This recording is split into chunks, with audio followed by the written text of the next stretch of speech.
This is OwlUp, where learning happens in minutes, not hours. For a deeper journey, explore all our courses at owlup.co. Now, let's dive in.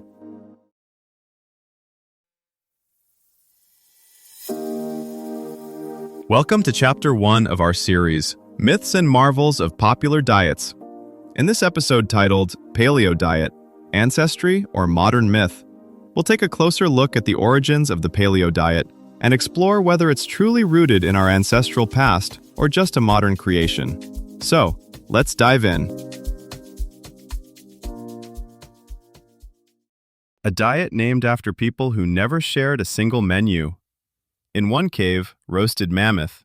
On another coast, mostly shellfish and wild greens. Today, paleo promises to revive that past. But here's the twist. Which past and whose body are we actually eating for?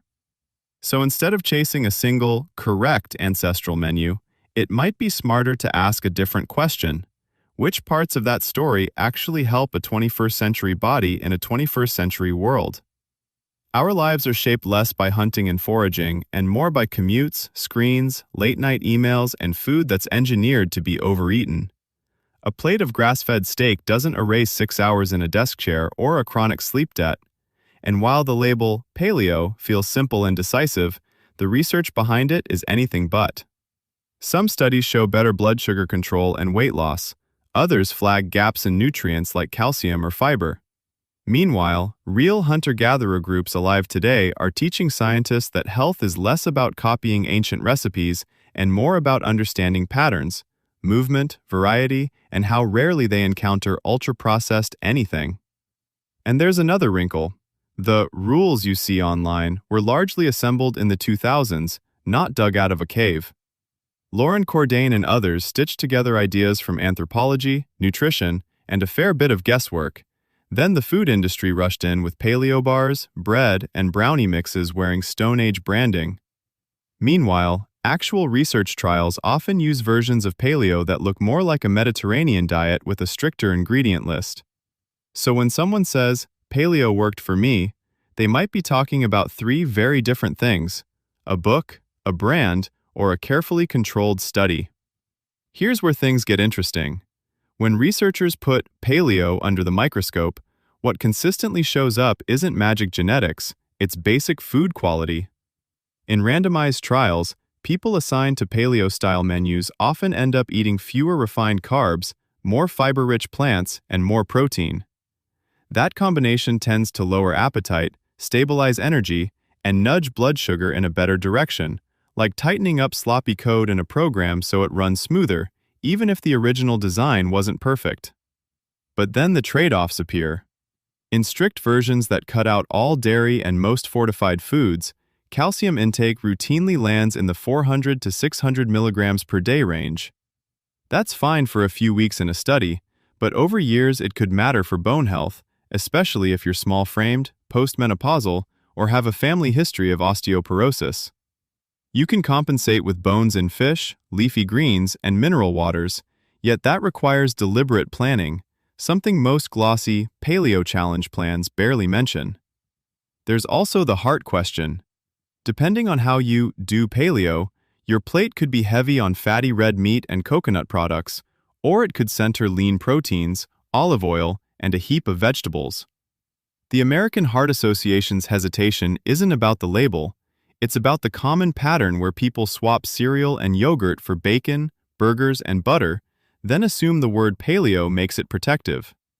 In studies where saturated fat is kept reasonable and unsaturated fats are emphasized, markers like triglycerides and blood pressure usually move in a better direction. Another layer, real-world adherence. Google search trends show that the cultural wave of paleo has crested, but it hasn't vanished. That suggests a pattern familiar in nutrition. Early hype fades, but a smaller group keeps the parts that felt practical. For some, that's no grains ever. For others, it's cook more whole foods, avoid the boxed stuff. The health impact hinges less on whether your muffin is technically paleo and more on whether your everyday meals keep you nourished, satisfied, and metabolically steady over months and years. So the more useful question isn't, Is paleo right or wrong? It's, which version are we talking about, for which person, and for how long? Think of three people all saying they're doing paleo, but watch what actually lands on their plates. Sam uses it as a cooking project. Sheet pan salmon, big salads, roasted root vegetables, nuts instead of chips. Dana leans on convenience, paleo-labeled cookies, bars, and frozen dinners.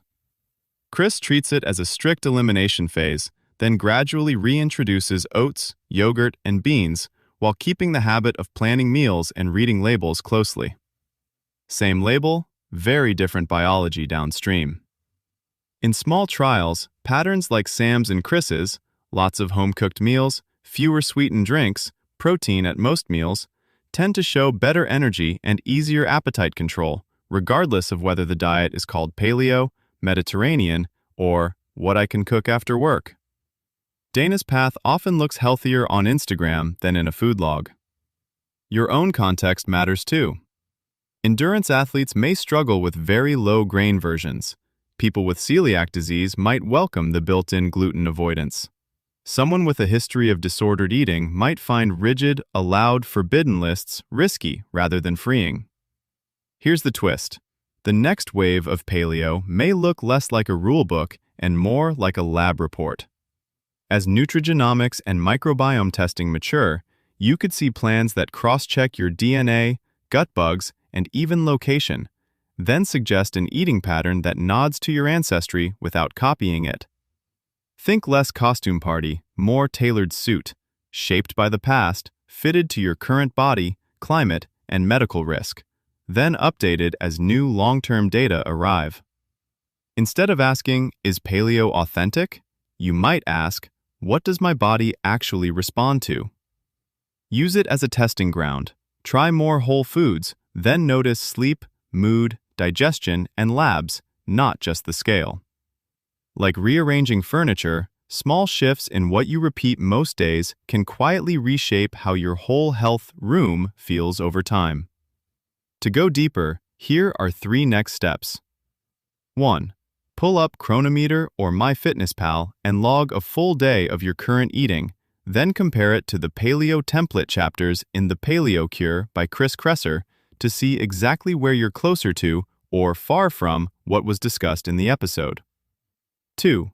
Read the section on hunter-gatherer diets in Paleo Fantasy by Marlene Zook, then watch Dr. Stefan Guillenet's YouTube talk, The American Diet, A Historical Perspective, to contrast the romanticized paleo story with actual evolutionary and anthropological data. 3.